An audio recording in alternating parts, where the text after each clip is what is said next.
Ce roman se passe en deux parties. La première se déroule au Maroc et la deuxième se déroule en France. Moi-même, je suis née et j'ai grandi au Maroc et puis par la suite, je me suis installée en France pour mes études et j'y vis encore aujourd'hui. Donc c'est un contexte que je connais, bien que ce soit une fiction. Alors, en fait, déjà, ce qui me semble important de dire aussi, c'est que c'est mon premier roman, mais ce n'est pas mon premier texte publié.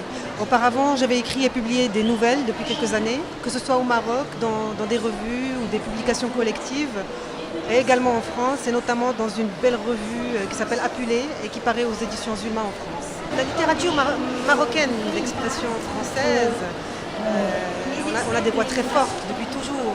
Tahar Benjelloun, Driss Cheraibi, donc ce sont des auteurs majeurs que j'ai lus depuis que j'étais très jeune. Et aujourd'hui, je pense que la littérature marocaine d'expression française a de beaux jours devant elle. Il y a vraiment des écrivains qui se démarquent par leur style et aussi par les histoires qu'ils nous racontent. Moi, l'écriture, c'est mon mouvement naturel.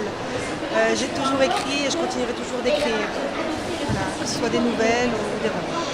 Oui, c'est vrai que là, je suis très occupée par la promotion de ce roman-là, mais j'ai déjà entamé un nouveau texte.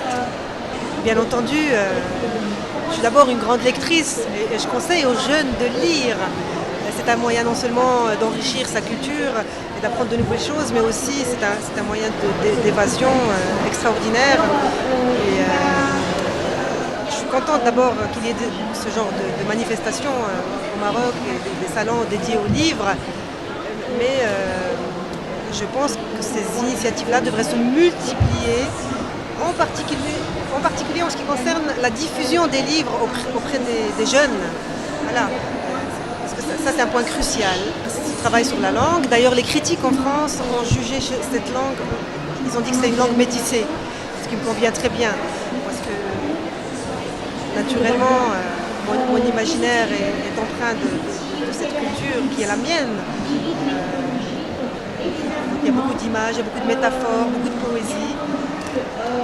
Et puis aussi, c'est un personnage fort parce qu'elle est libre au sens noble du terme.